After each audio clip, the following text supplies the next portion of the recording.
Fala galera, Capitão Fernando Almirante Navarro para mais um Nerd Fiction. E hoje, continuando o nosso caminho, sessão 31, 2 episódios da segunda temporada de Star Trek Discovery. Vamos lá, episódio 4, um óbulo para Caronte. E o episódio 5, Santos da Imperfeição. Uhul, fica por aí.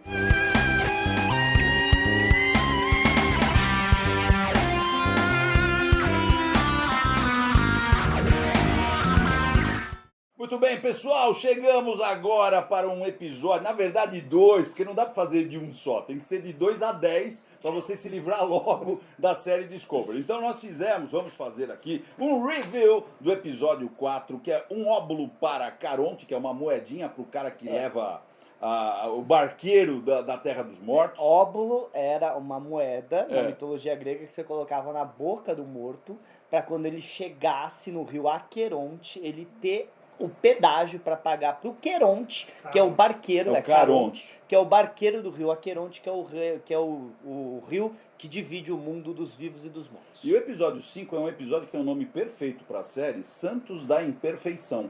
Porque é um episódio horroroso. E parece que é referente aos caras que escreveram a série, né?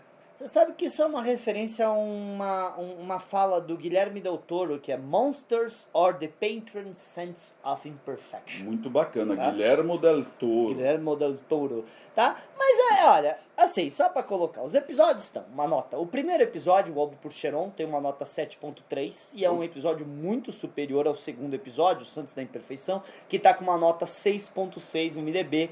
E olha, se você vê o episódio Santos da Imperfeição, deveria, por tudo que acontece nele, deveria ser um episódio muito melhor, mas ele fica muito lento o episódio, porque toda hora eles têm que parar para discutir sentimento no meio do episódio, uma coisa que me irritou muito. Já um Óbulo pro Cheron, eles discutem sentimento porque o Saruba acha que tá morrendo, mas pelo menos o episódio não fica parado na lama que nem o Santos da Imperfeição. O episódio 4 é assistível. Tá, é assistível, não tem alma, tá? Você tem, na verdade, o corpo da Tilly sendo tomado lá pelos esporos. Pelos esporos, depois eles percebem, retiram os esporos dela. E eu acho bacana, porque quando eles retiram os esporos dela, aquilo se transforma num saco de lixo gigante. Se transforma num casulo, Luiz. Aquilo é horroroso. Parece um saco de nojento, é um saco de lixo que eles pegaram. Ficou horroroso, mas tudo bem. Mas eu adorei a Jet Reno falando: amigo, você tá viajando em cogumelos. Então, a Jet Reno força pra caramba, o roteiro em cima dela força pra caramba. Eu achei ela engraçada, pessoalmente. Ela é uma comediante, ela tem bom timing pra comédia. Ela tem bom timing pra comédia, falta roteiro pra ela. Os episódios foram no ar no dia 7 e dia 14 de fevereiro de 2019. Eles estão disponíveis hoje no Paramount Plus. Em universo, nós estamos no ano de 2258.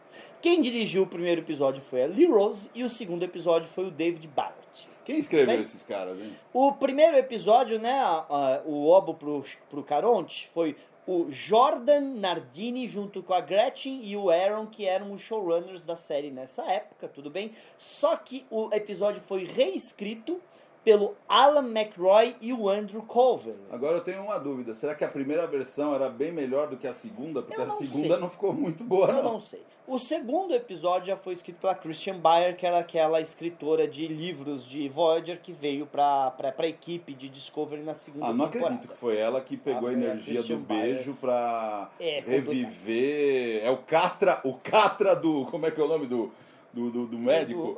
Do Dr. Colbert. O Catra do Dr. Colbert estava no beijo que ele deu no Stamets. Porra, meu. Porque, gente, o episódio Santos da Imperfeição é o famoso episódio que eles ressuscitam o Dr. Colbert na rede micelial. E eles dão uma desculpa terrível. Falam, mas como é possível ele estar aqui na rede micelial? Porque temporada passada, quando ele morreu na enfermaria, o Stamets estava em coma do lado dele, porque ele teria ficado preso ali entre a rede micelial e o mundo real, sei lá o raio, né?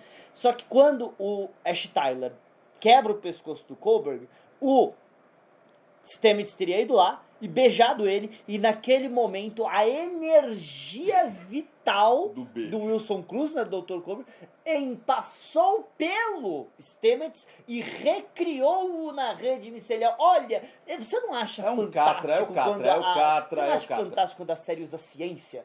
Então, você sai de uma série de ficção científica que teoricamente expande a ciência para uma série de fantasia, mas uma fantasia ridícula, entendeu? Não convence ninguém. Se você explicar isso para uma criança de 5 anos, vai falar, entendeu? Não dá, cara. Não tem argumento porcaria, meu. Mas ó, vamos lá, ó. Esse é o primeiro episódio que a gente vai ter a Rebecca Romijn como a Una. Sim, ela trabalha bem. Né? Vai ser a primeira vez, ela vai estar no comecinho do episódio e eles vão falar do problema que tá dando na Enterprise, porque o pai que teve que pegar a Discovery, porque a Enterprise tá com problema. Qual era o problema? A porra do sistema holográfico. Exato, porque eles desistiram do sistema holográfico. Pelo menos eles iam tentar dar uma explicação de por que não se usa. Tentativa de conciliação de canon. Você está falando que a Enterprise do Kirk não tinha sistema holográfico de comunicação porque o pai que mandou arrancar. Até aí, porque a A, B, C, D, E, F, G, H não tem. Porque eles não sabem que existe.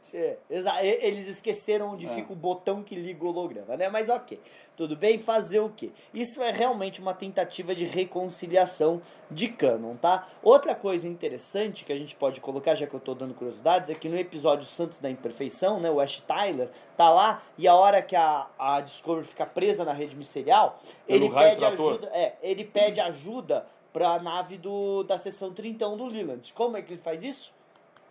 Ele bate, e aí o pai que olha, que tipo de comunicador é esse aí que você tá usando? Aí a nave tava escondida num sistema holográfico que era um asteroide, deixa de ser um asteroide. É bem legal a cena, pra falar a verdade. Mas é interessante por quê? Porque depois, certo, em Star Trek Strange New Worlds, no episódio que a gente tem o pessoal dos Lower Decks indo lá, a Mariner, eles têm o Combat e o Pike fica surpreendido com a tecnologia dele, sendo que ele viu nesse episódio aqui a mesma tecnologia. Coitado, o ator talvez tenha falado, olha, a gente já viu isso, tá? Eu já fiz esse comentário, vou fazer de novo, não tem lógica, não tem sequência. Fazer o quê, né? Mas ó, isso eu vou te respeitar a própria história de... o Pike tá ótimo nos dois episódios, sim. Mas só pra falar, eles falam, né, no episódio Brothers, o Pike fala que ele só tá comandando a Discovery por causa que ele foi ordenado pela Frota Estelar para investigar as luzes vermelhas, certo? Beleza. Só que quando eles estão presos lá com a esfera vermelha, tem nada a ver com a missão das luzes e ele tá no comando do mesmo jeito, não é o Saru que tá no comando. Você vê que aquela história que ele é co-capitão com o Saru é um cão, ele é o capitão da nave e ponto final. E acabou, né? Aliás, a gente tem 3 histórias aqui. 2 episódios com 3 histórias. Uma história é a história do Saru com aquela esfera vermelha que tá morrendo. Que é uma espécie interplanetária tentando deixar algum legado. Certo? Ela viu muita coisa, ela era senciente, ela tinha muito conhecimento e ela estava tentando passar o conhecimento. Sozinha, a ideia é boa. Então, aí você tem outra história, que é a história da Tilly, da rede micelial e do Kohlberg, certo? Sozinha, né? A história é ruim.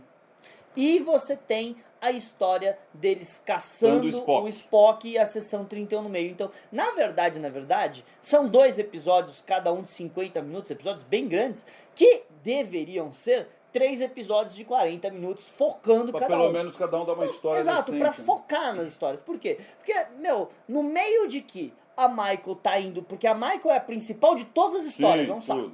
Certo? Então, no meio que a Michael tá indo lá resgatar a Tilly e tal, ela também tem que lidar com a Ash Tyler e com a Jojo, e lidar com isso. O Spock tá sumindo do alcance, a nave não vai, e nós temos que pegar... Isso deveria ser 3 episódios pra você focar nos problemas, sabe? Focar na coisa. Porque a Michael, ela tá resolvendo o problema da esfera vermelha com o Saru, ela tá salvando a Tilly e ela tá lidando com a fuga do Spock e a seção 30. Então, ela é a principal das 3 histórias que estão acontecendo ao tempo. Então, pô, gente, não dá pra você deixar, aqui, ó, a história da seção 31, vamos deixar pro Pike. A história da Tilly, vamos deixar pro... vamos deixar pro Stamets, afinal é com o marido dele, mais a ver ali. E vamos deixar Michael na história da esfera vermelha, lá do conhecimento, junto com... Já que ela é com o Saru. Vamos dividir. Ela precisa ser a principal de todas. É o famoso. Se alguém pisar num chiclete na engenharia, eles vão chamar a Michael pra resolver, porque ela faz tudo naquela Mas sempre nave, foi a nossa tudo. crítica, meu. Nunca teve divisão de nada lá. É um Exato. embrulho. Enquanto Agora, tem uma isso- cena impagável. Eu já cheguei a comentar, porque eu já tô até desligado. O episódio 4 tem uma cena impagável da Tilly sendo envolvida pelo saco de lixo Você da já rede. comentou, Já você comentei? já comentou, Meu, você é já tão ridículo. A gente não consigo. É a segunda vez que eu falo, eu sei, mas... Mas continua, olha, vai, como eu continua. falei, eu adorei a Jet Reno ficar zoando o sistema de Sporo Drive. Adorei ela tá falando, amigo, você se viaja em dobra com cristais de lítio, você não senta num cogumelo. Eu adorei. Porque, tipo, é um comentário que a gente Você percebeu? fazia. O ponto que você gostou, você também falou 2 vezes. Então, Então, nós estamos só comentando 2 itens olha, que foram razoáveis. Ai, que não, porcaria! olha, a parte da sessão 31 chega a ser interessante. O problema é que o episódio ele fica parando pra Tilly explicar pra May, aliás, May, que é o Esporo, né? O personagem chata, chorenta, o cara bacana. Por quê? Porque o que acontece é que o Colbert foi recriado lá na rede micelial, só que a rede micelial entendeu que o Kohlberg seria um vírus, um negócio. Então a rede micelial está atacando, Sim. verdadeiramente atacando o Dr. Kohlberg. E aí o que acontece? Ele, para se proteger dos ataques, tá pegando tipo casca de árvore, coisa que tem na rede micelial, para cobrir o corpo dele para se defender.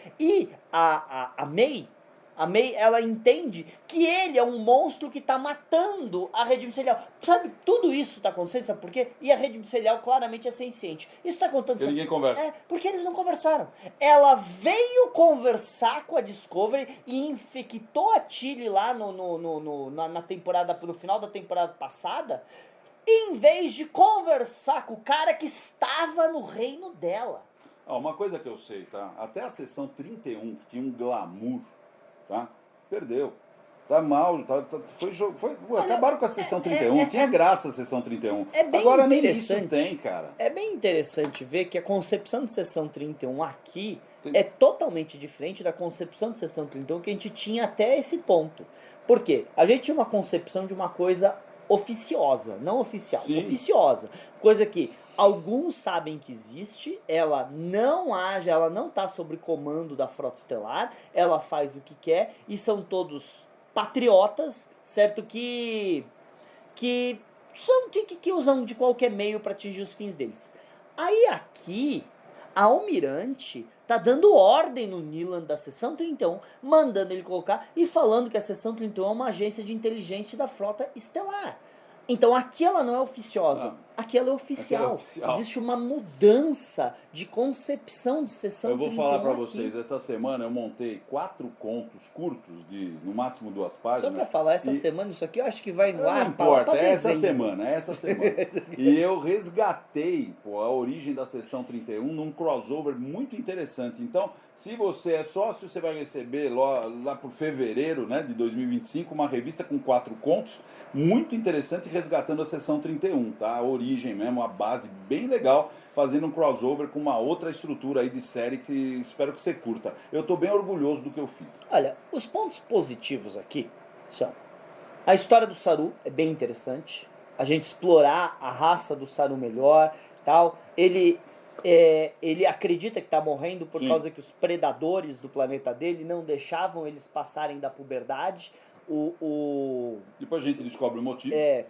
Depois, mais pra frente a gente vai descobrir o que realmente aconteceu. E esse aqui conversa muito com aquele short tracks do Saru, que é o melhor short tracks que tem de longe, certo?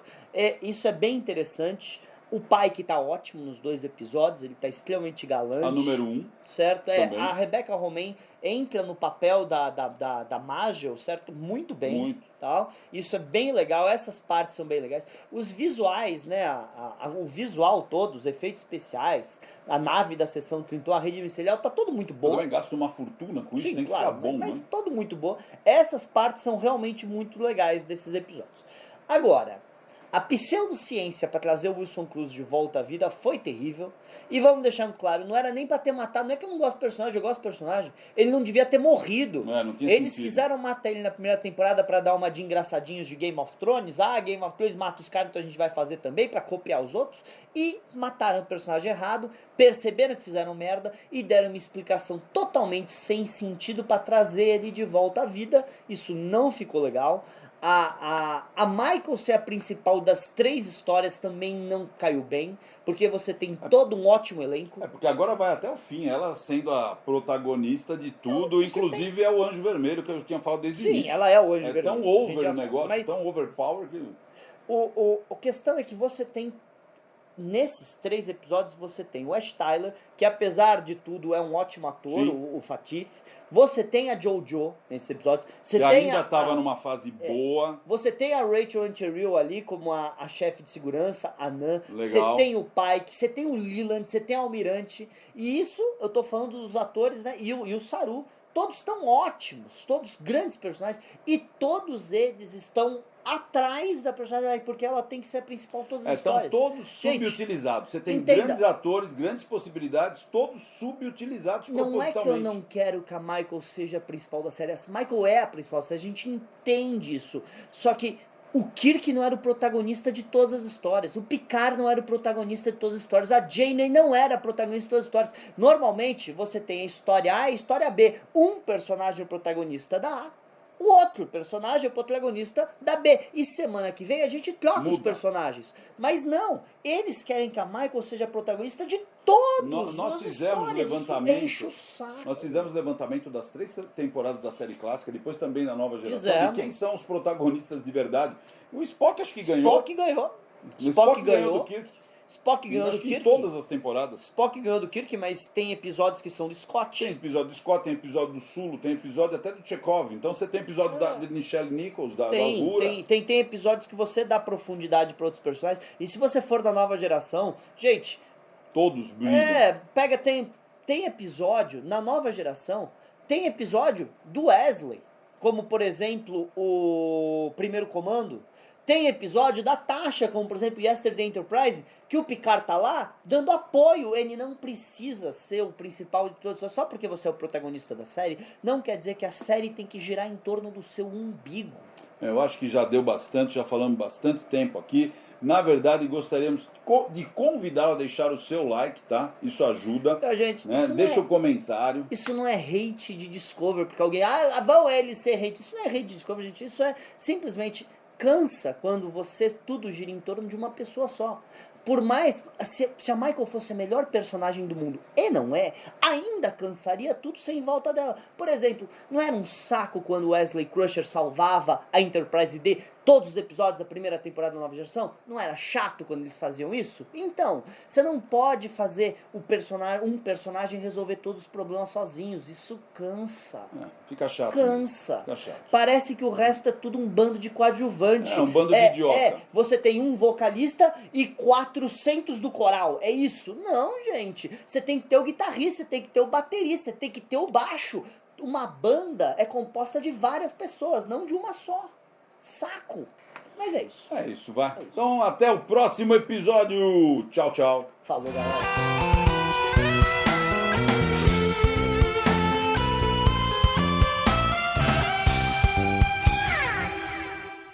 Discovery! Meu Deus do céu. Episódio 4, um óbolo para Caronte. É uma moedinha para... Luiz, isso é uma chamada de 30 segundos. Você não vai me explicar a porra do título Mas do não é assim episódio. que funciona. Discovery, você vai explicar o sentimento, as estruturas, é um pouco mais lento, não é assim? Deus do céu, Eu vamos de volto novo. então, tá bom. Você pode só falar um episódio e aí depois você zoa a série, cara? Eu vou zoar, porra, é assim que funciona. Você, por favor, usa isso no final em preto e branco. Isso aí é a série boa pra caralho, vai. Vai. 1, 2, 3. Star Trek Discovery. Vamos lá, episódio 4, um óbolo para Caronte. E o episódio 5, Santos da Imperfeição. Uhul, fica por aí. Filha da puta, né? Filha da puta, não fala direito. Ai, ai.